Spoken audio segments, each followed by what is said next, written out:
Well, they'll not survive in that climate in Edlington. Well, what's wrong with Edlington? Well, I'm not saying there's anything wrong with Edlington. You mean like in that lake? Yes. Good evening, everybody, and welcome back to Creepy Joints. Tonight's episode, I'm going to leave it up to you. What do you think? Because it blew my mind, I'll be honest with you. And if you're brand new to the channel, consider subscribing, hit that subscribe button and like the video. That really helps me share these vlogs, these videos out to more people. Tonight's vlog is about the piranhas of Edlington Lake.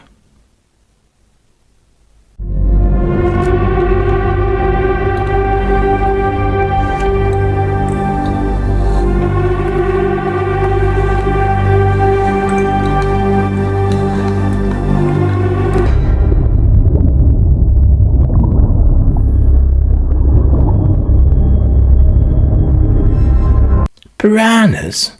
In Donny? Yo, that can't be right. Surely not. Hey, they wouldn't survive, would they? Could have imagined they were there. Who could have predicted they would attack? And now, who would survive? Cast your mind back to April 2019. In Doncaster, in Edlington, in Martinwells Lake, all seemed to be normal. It were a normal afternoon, and the local fishermen were walking. He were walking back home, and he cut by the lake, as he usually did, on an afternoon, when he'd been fishing. I don't know if he caught any fish that particular day, but he were walking home. And he were close to the side at river. And when he used to walk home, he used to pay attention to wildlife. This were a nice guy, he's a local guy. And he liked it there at the lake. Like I say, he did a bit of fishing, he had a walk, he liked to spend his afternoons walking downside at lake and walking home. The wildlife that he liked to look at, there were some ducks, just to you and I, just normal ducks. He kind of got to know these ducks, and he knew which ones were which. You know, he'd probably feed them. I don't know if he should have fed them, to be honest. He'd probably chuck a bit of bread in or something. And he got to know roughly ducks, when they'd come, and kind of like they'd expect him type of thing, you know what I mean? So he kind of knew, and he knew how many there were, right? Because this guy, fisherman, local, nice chap, kind of pays attention to his surroundings. Pretty grounded guy, pretty straightforward. Until that one afternoon, when he's walking back home and he's looking at the lake and looking for the ducks, they're not there. They've vanished. The ducks have gone. I know what you're thinking, and I thought same. It's normal, isn't it? Ducks either fly to somewhere else. Sometimes they're there, sometimes they're not. But it gets creepier than that. Because the further he walked down on the path, there were feathers and remains of a duck. Something had hold of these ducks. Something in the water had hold of the ducks. Because right around the lake were duck feathers, and you could see little bits of what were left.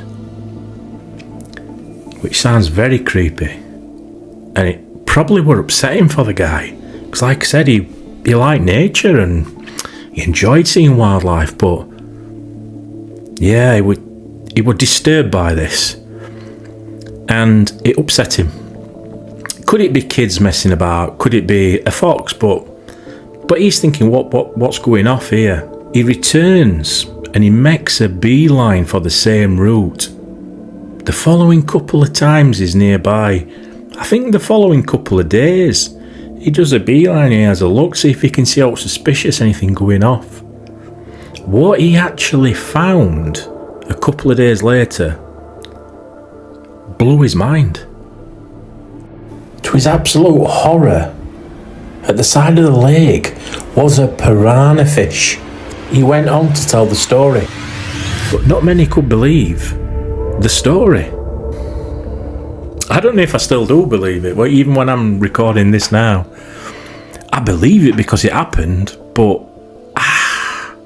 and it were a big fish. It's unbelievable. But then you start to think and your mind wanders, doesn't it? Maybe I've watched too many films like Piranha. But you hear things, don't you, weird and wonderful happening in the world. A phenomena where fish fell from sky. Yeah, that was strange, weren't it?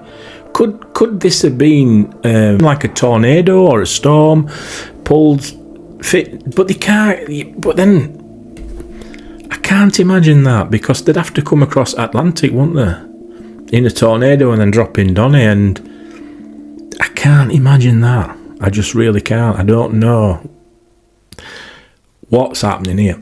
Now, local people who were experts in fish said it's impossible for the fish to survive because it's just too cold in that lake. And I'm no expert, so let me know in comments if I'm a million miles off. Now let's hear from a local fish expert, local to the area of Doncaster, South Yorkshire. Oh, I don't think that can be. Why? Well, they'll not survive in that climate in Edlington. Well, what's wrong with Edlington? Well, I'm not saying there's anything wrong with Edlington. You mean like in that lake? Yes, because there's more or less a warm water fish, aren't they? Well, that's where I thought and all, so... Well, I think so. Yeah, you sure it were a piranha? Yeah, we had sharp teeth. Oh. But piranhas survive in warm water. And this is not warm water in Donny Lake, let me tell you. But when they got the fish and they seen the fish remains, the fish were big, right? Could it have adapted? Could that killer piranha fish have adapted itself over time and learnt to live in Edlington, in the lake? There weren't just one fish found. There were at least two that were reported. And this were on separate occasions, years apart. Could it be a massive prank and somebody's pranking? But then where did the ducks go, right? Where are the ducks? Why would you kill ducks and stage it as a piranha attack? It just don't make sense to me whatsoever. And I honestly think that the strange things going out there that we just don't know if it's possible sometimes. And we just don't know everything, do we? We can't possibly. The council said they'd passed them to the Environment Agency and they'd been inspected, and the findings were it's highly unlikely they'd been alive in the lake. Highly unlikely, right? And it reminds me, as I did a bit of looking into this, I looked at piranhas in general, and they're an eating machine, all right? They'll have your fingers off. In Argentina, I've got a few notes here, so I'll just refer to it. There was a mass bite incident in Rosario, Argentina, on the Piranha River. How weird is that? Piranha River, right? Over 60 people bitten. And this was around Christmas. They'd gone for a good afternoon, they'd gone into water, maybe it were warm, and you know, it were Christmas and it were a family sort of time, and kids were in. Now, a lot of people got bitten by these fish. They went straight in and at them. And sadly, one of the youngest victims had to have a finger amputated, a little girl, I believe it were. That is shocking, isn't it? From what turns out to be an idyllic celebration of a holiday, jumping in water and having fun, you coming out of water with your finger missing. Mass attack. It's unreal, isn't it, that? When I read that, I thought... I mean, this were Argentina, so obviously... But even then, you know, you're thinking, you never know what's underwater, and that is creepy. Most bites were to arms, legs and feet. Yeah, 7-year-old girl reported had part of her finger amputated due to the severity of the bite. The paramedics that attended the scene were in shock, and they described the event as catastrophic, and the fish that they witnessed were extremely aggressive fish. They were biting people while they were swimming. It were horrendous.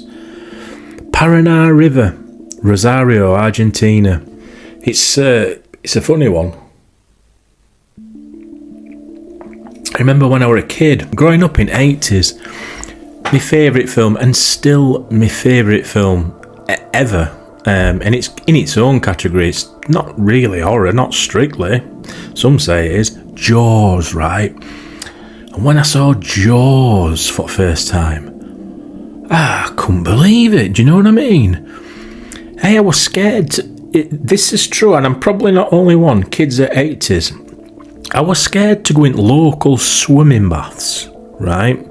Because I thought Jaws were going to pop up in deep end. Somehow come out at pool that were enclosed. Your mind plays tricks on you.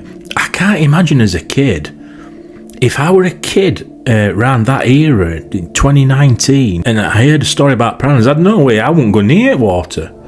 It'd terrify me.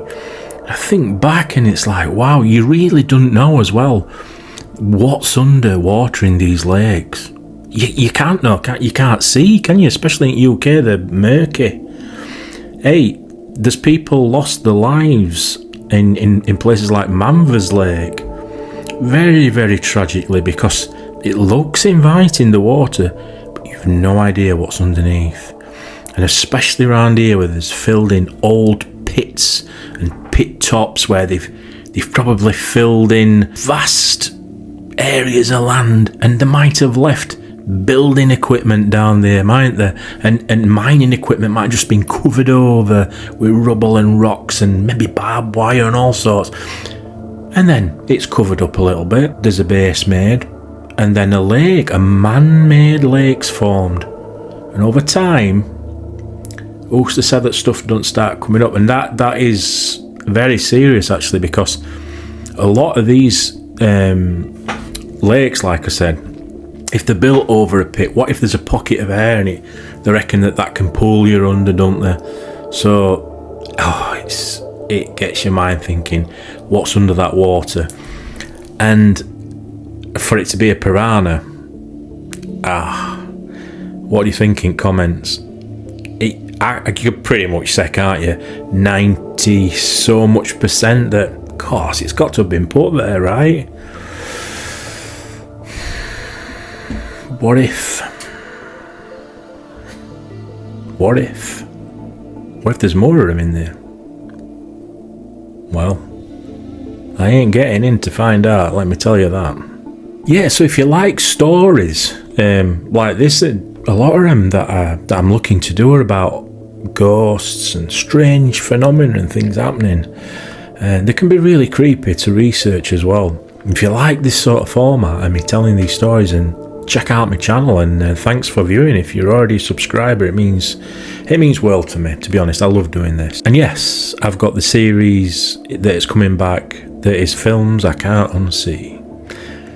I'm in the room now where I film it, and I'm ready to film and ready to do some more of those. So yeah, that'll be coming up soon. So cheers for waiting for that one. Thanks for tuning in this evening. Look after yourselves. See you again soon. We're talking about Jaws, Mum. Oh. And do you remember that film? I do. It come out about, I was too young to go to pictures. I'd have been only 2. So I think it come out in 75 or something. I think you were 8, but... When it came on video, I was 8. Yeah. That's when I first saw it, because you let me take it from Swinton Video and rent right. it. Yes, I did. And I think, did your brother watch it with you? Yeah. He watched all horrible films. I mean, Jaws ain't a horror film, but I watched it with him, I think. No, but it was really terrifying because nobody expected it, did they? No. Little children were playing on beach, paddling, And all of a sudden, oh my God, whooshed.